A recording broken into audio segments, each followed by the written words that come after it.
Well, we had an excellent question on our stream last night about what is the purpose of having a cloud? And he says, it's kind of like an extra stuff that just gets in your way. And that was a great video topic. So I wrote down a bunch of notes here. Of course, I'm a big advocate of using NextCloud to remove big tech from your life as much as you possibly can.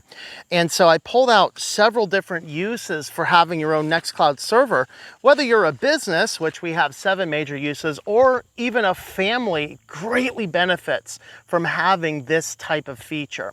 And so today we want to talk a little bit about this. Now, first and foremost, I am not a big advocate of using a cloud service to do full backups on everything on a cloud. There's a place for that, but you got to do it right. That's outside the scope of this video. We're going to talk about using this in a very nice, concise way, just to see what we can do with it and what are some of the uses you may not think about. And we're going to go ahead and get into that. So if you like this type of content, subscribe to the channel if you've not already done so, and leave us a like and a comment down below. I'm going to go ahead and walk around this lake and give you a few points at some of the beautiful locations that we encounter. Once again, we are recording at Collier Lake in State College.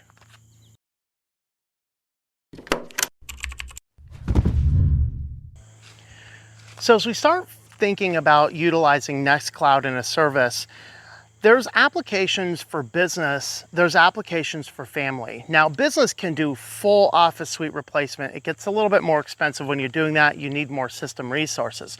But for a family, you don't necessarily need the full office docs. You don't need the full collaboration suites. So the basic install of NextCloud will do a really good job of being able to do some really good family stuff, whether you're family within just the same household you're talking about, or you're talking about your whole extended family, in which case there are applications for each of these. Now, you can run your NextCloud instance locally on a computer, which works best, of course, for households, because to run it on a local service, to use it outside of your household, you would need to log in with a VPN. So this means that you might want to do it if you're doing it for a full family setup. Then what you might want to do is pick yourself up a cloud server and install a NextCloud on that, and then make sure you're installing encryption on that as well. So of course I have an affiliate with DigitalOcean, so that's where I run several of these servers from. So use my affiliate code there, tlm.li/DOH for DigitalOcean hosting, and you can click into the marketplace and pick up a NextCloud server. And you can get away with not the absolute smallest, but the second smallest, which roughly is like $7 to $10 a month, which is not a bad price to pay for a good privacy-focused cloud that you fully control. If you're talking about the full business suite, you can probably get away with $50, but $100 a month is better. But that sounds expensive for a person, but for a business, that's not actually outside the realm of what you'd pay for a business team of 10 people using Google Docs, for example. And so there's good applications for these. Of course, I did a video about how to do this on a Raspberry Pi. I've done some videos about installing this on a cloud instance. We've done the full all-in-one suite as well. So I have a lot of videos and resources, and I'll go ahead and link some of those on the cards on YouTube, and maybe I'll put a couple of those down in the description of the video as well, so you can find those. But just know that there's good applications for NextCloud for business and for family. And I'm going to be doing this mostly actually focusing on the family first, with some business applications along the side as we go through our video. So let's go ahead and enjoy the outside nature as we talk about reasons you would want this. And now hopefully you know where you can get a server or things like that.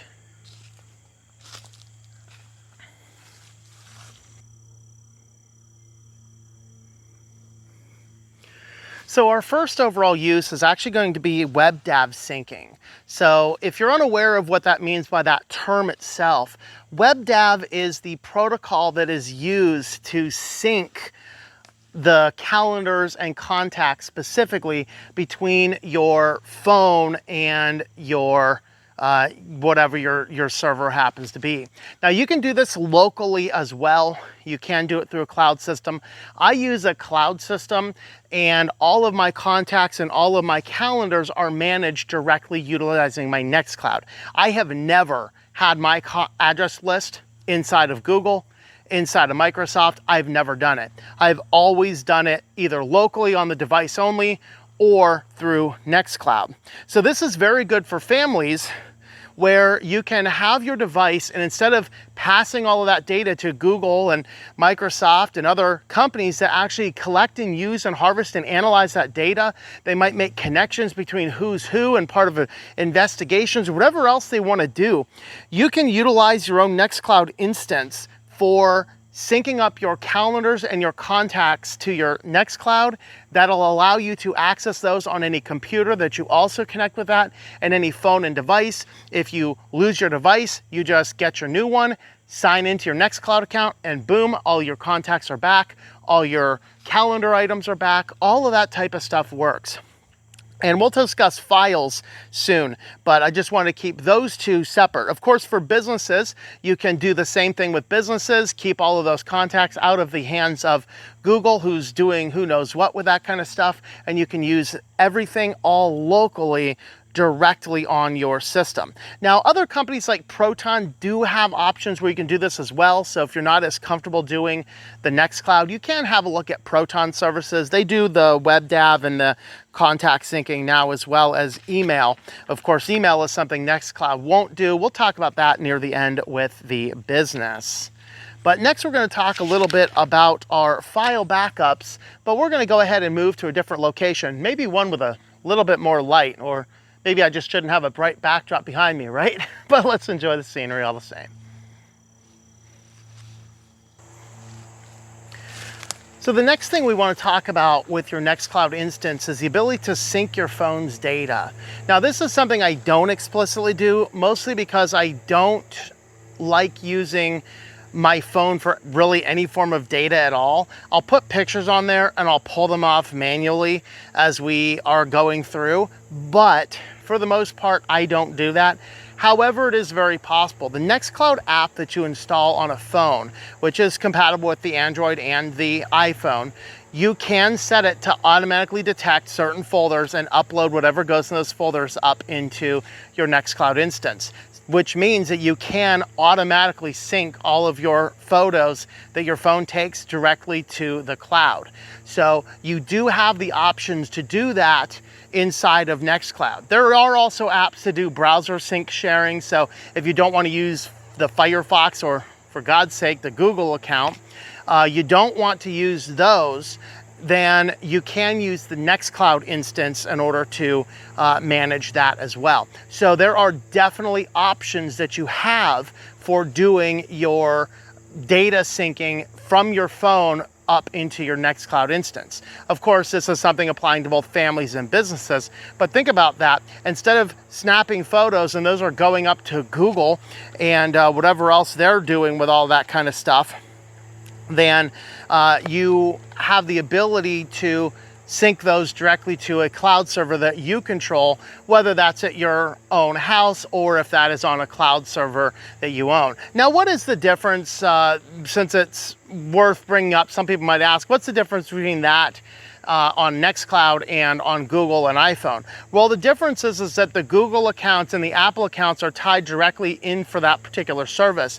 Whereas if you go to DigitalOcean and you purchase a droplet, whatever you would do on that, they're not looking over what you're doing on that system. Additionally, of course, you can encrypt the NextCloud instance, but it's not a service designed for that, that if somebody's like, hey, we need to see all of the photos in so-and-so's accounts, then there's nothing going on to assume that that's the type of stuff you're doing. Obviously, it bears saying, don't do anything illegal with anything we're talking about. We're just talking about taking some common sense privacy stances.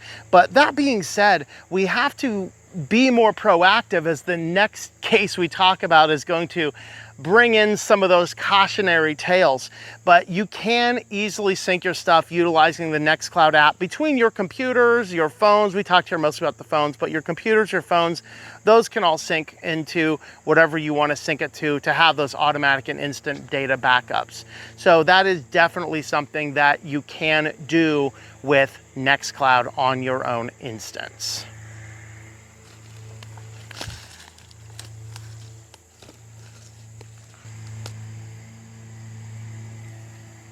So the next instance is sharing files.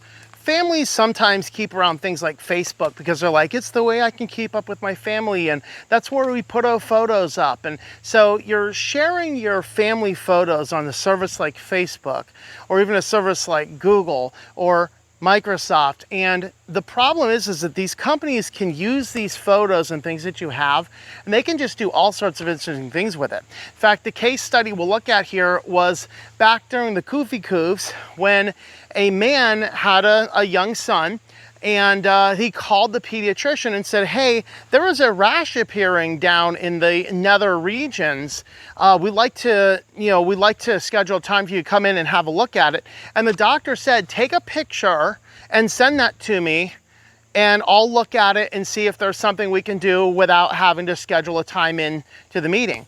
Well, he did exactly what the doctor said, and Google flagged the photo as being CSAM, and Google referred it to the police, and he dealt with 6 months of a CYS investigation with the police because he did what the doctor said to do. Now, the doctor, of course, helped and said, yeah, that's what I told him to do. And he was ultimately cleared of any wrongdoing by the police and all these factors here, but Google still never let him into his account. So he lost all the photos in the account, he lost all of his contacts, he lost all of his emails, he lost everything associated with that Google account because Google flagged something because of a photo he shared, which was not an illegal photo.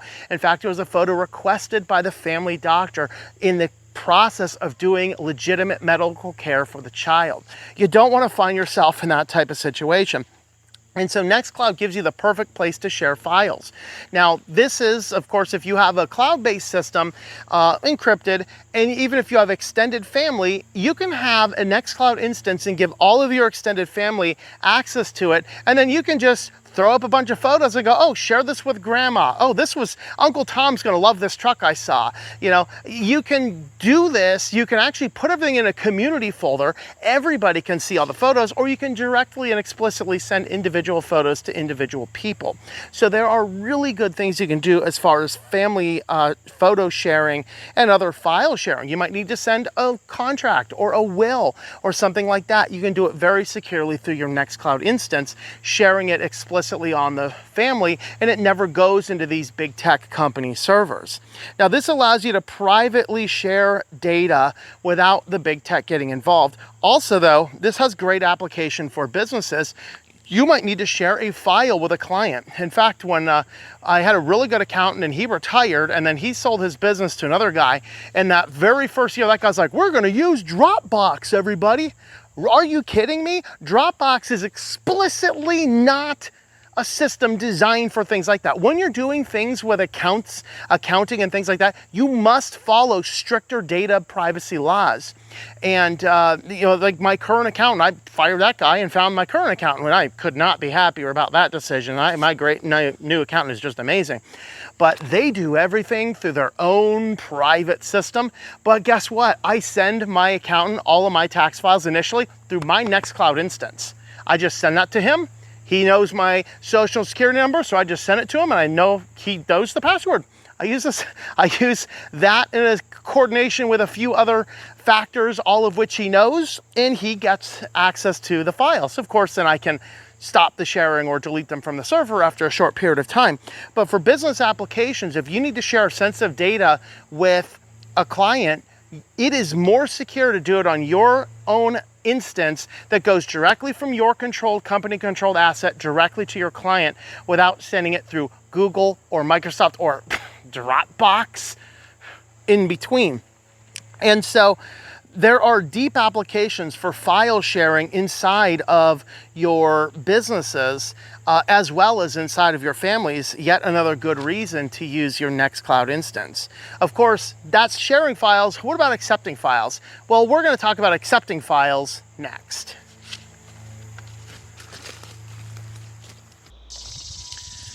Our next application for using your own cloud is accepting files. Now, for business or for families, this may not be quite as useful as an application. Of course, you might accept a will or some other file, or hey, maybe there is some big document you need to send to a family member that email is just not practical because of the sheer size of the file. In which case, then those situations, the NextCloud instance will work perfectly fine for you. There is a way to create a folder and then create it to be a public drop folder on NextCloud. And then what this allows you to do is create the folder, send that link to somebody. You can password protect or not password protect that. And then whoever goes there just lands on an upload dialog box. Then you go ahead and hit the button, upload the file that you have into there, and now you have access to that particular file. You can set this up so a number of people have access to whatever's in that folder, or just you. There are a lot of applications for that. Now, I use that a lot more in business, where I'll have a client with needs to send me 100 megabytes of pictures for a new website or something like that. So what I'll do is I'll send them the link to that shared folder drop. They go in there, dump all the folders, whatever they want in there. I just click one button, download the entire contents of the whole folder as a simple zip archive, extract it on my computer, and now we're good and we've shared files without having to go to some weird other third-party service or using a Google instance or things like that. So there is definitely a good use case for accepting your files on your cloud server, where you might need to do that without having to rely on a big tech service.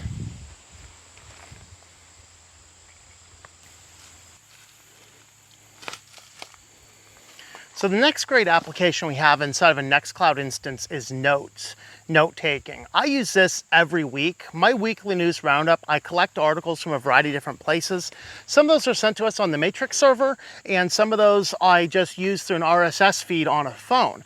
And so what I do with all of these different files is all of these get compiled into a text note file on my cloud server, which I can manage on an app on the phone or just through the web browser on the desktop. In which case, what I end up doing is I will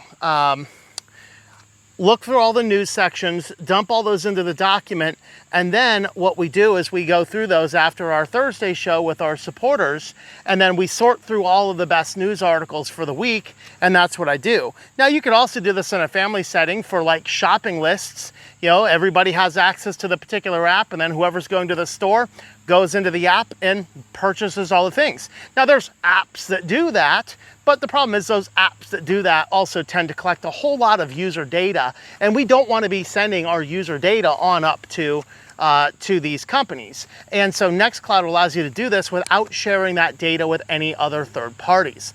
And so with that, you can use this for any other things to catalog or share, notes you want to bring up. I have, dozens of these things that I just use for a variety of different purposes. So that is another application, is the Notes feature inside the NextCloud application.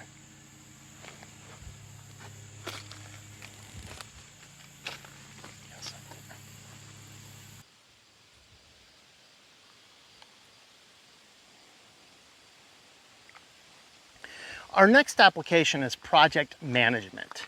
So as we discuss project management, what this has to do with is if you've seen Kanboards before, like Trello is the big one that people are using. Of course, one of my clients recently was on Trello because it was free for the purpose she was using it for, very minor uses overall.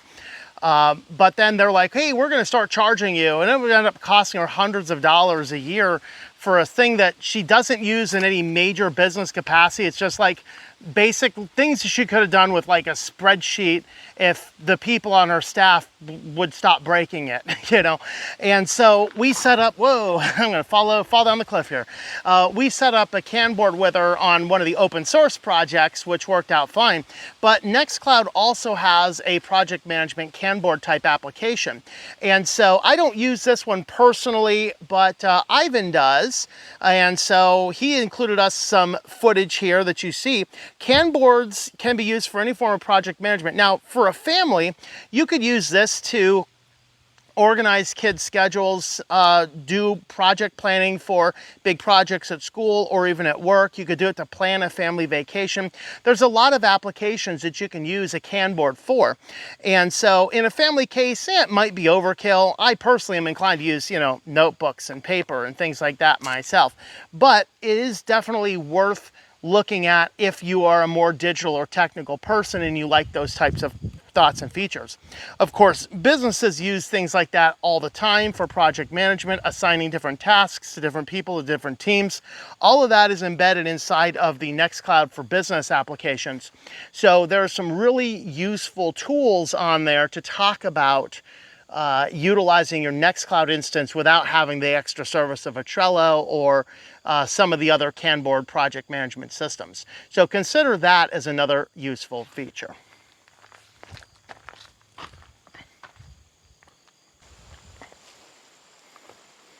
So our next application is more for the business and not as much for the family, mostly because of the cost and the extra features, which some families might find beneficial, but might be a little bit of overkill.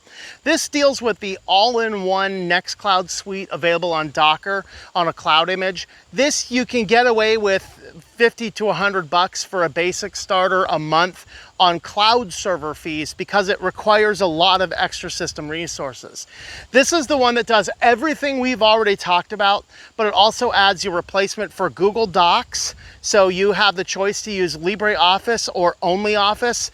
One click, plugged in, integrated, you boot the thing up, and you can go in and use all of the online document suites, full collaboration, everything you can do on Google Docs, you can do on the online platform. That's really the thing that takes a lot of system resources, but they also have the ability for communications, video conferencing, and for your basic text communication. So it effectively replaces Google Docs or Office 365. It replaces Microsoft Teams and a number of the other business features that you would get.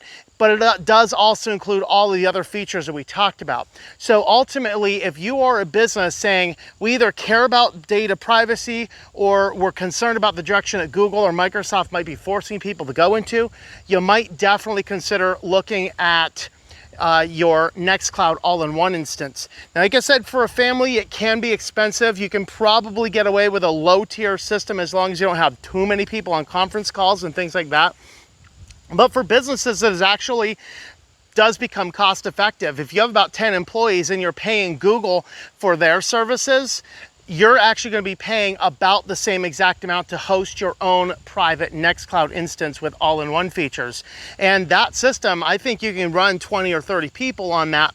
So it might actually save you a little bit of money, but you now have full control over everything. Of course, the downside of all this stuff that we've talked about is you do have to have somebody that can maintain it. It's not all that difficult, but you got to log in there once a month, push any security updates, and make sure that your server is up to date as well. These are not complicated tasks, and they are pretty easy for the most part.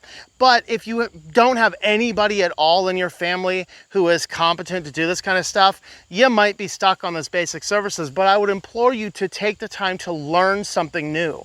You know, this is a new feature. 10 years ago, nobody could do anything on NextCloud because it really didn't exist.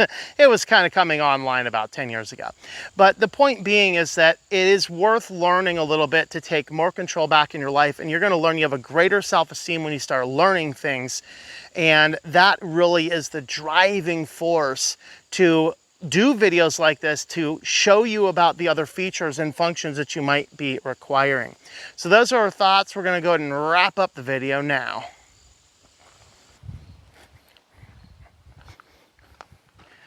So here we've covered a lot of different reasons why you might want your own cloud service throughout this video, and I hope that you take the lessons to heart. My deepest apologies for not having the best lighting in this video. Of course, we have such a beautiful day out there and I want to show you the lake, and everywhere around me is surrounded in trees. I can't really show myself, so I've been this shadowy figure talking to you. Yes, I probably should have brought my studio light with me, which was made this better, but hey, I didn't think of that until I was already a mile and a half out here. But anyway, if you like this type of content, please feel free to subscribe to the channel, and we will get you more of this type of stuff. Of course, some of you guys really like these outdoor videos last time we did them, so we decided to go ahead and do another one. There you go. Now I can see you. So you can go ahead and subscribe to the channel and see more of these. I do want to remind everybody, get out into nature a little bit, touch a little bit of grass from time to time, get out, get some exercise. And if you're able to, go out and take a walk today. If you're listening to this, make the time. It's definitely worth it. But with that, folks, thank you for watching. Subscribe to the channel for more, and we will see you in the next video.